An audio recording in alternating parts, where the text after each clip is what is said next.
Le marché des tablettes ne se limite pas à Apple et son iPad. Certains constructeurs continuent encore et toujours de nous en proposer. C'est bien entendu le cas de Samsung, mais également de Xiaomi. Et j'ai justement passé 48 heures en compagnie de la Xiaomi Pad 6, la toute nouvelle tablette tactile de la marque. Une tablette qui d'ailleurs n'est pas seulement une tablette. Pour beaucoup, le design est secondaire, seul comptent les performances. Toutefois, l'esthétique est aujourd'hui un peu plus qu'un simple critère dans une longue liste de choses à cocher. C'est une promesse, car un produit élégant et soigné vous donnera toujours plus envie de l'utiliser. Xiaomi l'a bien compris et cela fait maintenant plusieurs années que la marque a fait le choix de soigner l'esthétique de ses produits. Un constat que l'on fait également sur la Pad 6. La nouvelle tablette de la firme n'est donc pas dépourvue de charme. Elle affiche des finitions soignées avec un bel écran aux bordures marquées et un boîtier en aluminium, un boîtier mat à l'arrière et qui se décline en 3 couleurs différentes, noir, champagne et bleu. Le tout avec une identité visuelle se rapprochant beaucoup de celle des smartphones Xiaomi. La Pad 6 reprend en effet certains codes comme le module photo désormais très reconnaissable. Peu de choses à dire sur l'appréhension si ce n'est qu'elle est très bonne. La tablette est légère avec un poids ne dépassant pas les 486 grammes et son poids est bien réparti sur l'ensemble de sa structure. Elle n'est donc pas déséquilibrée lorsqu'elle est tenue en main et ses tranches plates évite de potentielles glissades. Quant au bouton, il tombe bien sous les doigts. Petit point amusant, la Xiaomi Pad 6 est également plus fine et plus légère que le modèle précédent, tout en allant beaucoup plus loin sur le plan technique. Et puisqu'on parle de technique, le moment est venu de nous pencher sur l'écran de la Pad 6. Ici, Xiaomi a opté pour une dalle LCD de 11 pouces, une dalle capable d'afficher une résolution en 2880 par 1800 avec un taux de rafraîchissement de 144 Hz et le support du 10 bits. La dalle dispose en outre d'une certification Dolby Vision. Le Dolby Vision, pour celles et ceux qui ne connaissent pas, renvoie vers un ensemble de technologies. Des technologies consacrées à l'affichage d'une plage dynamique étendue. Il est donc garant de la qualité d'image délivrée par un écran. Et en la matière, la Xiaomi Pad 6 se débrouille plutôt bien.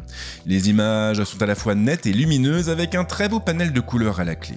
Un véritable régal pour les yeux, ce qui permet à la tablette de se distinguer dans tous les usages tournés vers le multimédia. Et encore plus avec ses 4 haut-parleurs, des haut-parleurs de bonne qualité et qui ont en plus le mérite de prendre en charge le Dolby Atmos pour une immersion renforcée.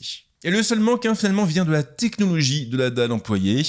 Personnellement, j'aurais vraiment adoré que la Pad 6 embarque une dalle OLED. Ça lui aurait permis d'aller beaucoup plus loin. Maintenant, il fallait quand même garder un prix de vente assez bas. Et c'est sans doute ce qui a poussé Xiaomi à se tourner vers une dalle de type LCD. Et le prix, bien sûr, on en reparlera, mais à la fin de la vidéo.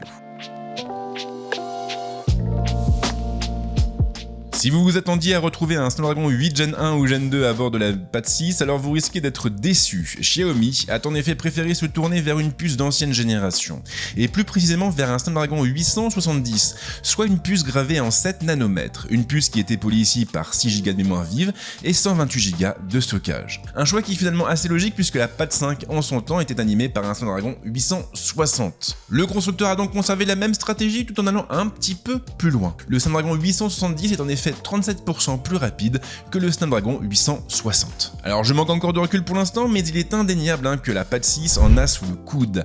La tablette reste réactive en toute occasion, que ce soit dans un usage courant comme au sein des applications ou dans le multitâche, mais aussi sur des usages plus soutenus comme le jeu. La chauffe reste également maîtrisée, ce qui ne surprend pas puisque le Snapdragon 870 était justement réputé pour ça. Je ne peux pas encore parler d'autonomie, la batterie de la Pad 6 est toujours en cours de rodage, mais Xiaomi semble avoir anticipé puisque la firme a opté pour une batterie de 8800 mAh, une capacité en légère hausse par rapport à la génération précédente. De même pour la charge qui atteint les 33 watts contre 22,5 watts pour la Pad 5.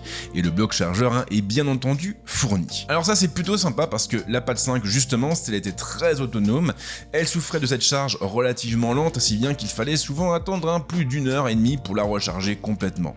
Là on gagnera un petit peu de temps et franchement à l'usage ça peut faire la différence.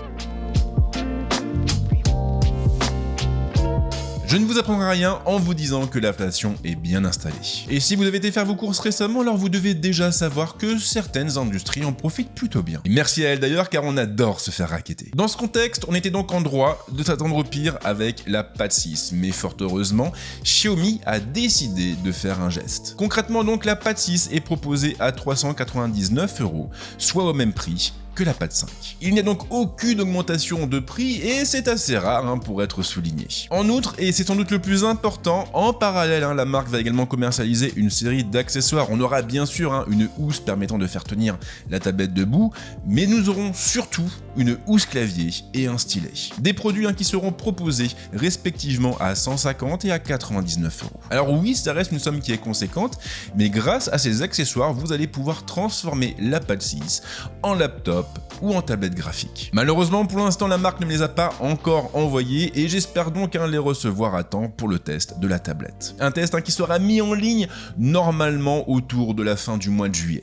Du coup, si ce n'est pas déjà fait, le moment semble bien choisi pour vous abonner. Merci en tout cas de m'avoir suivi et comme à l'accoutumée, je vous souhaite de passer une bonne semaine ou un bon week-end suivant le moment où vous verrez cette vidéo et on se retrouve très vite ici et ailleurs.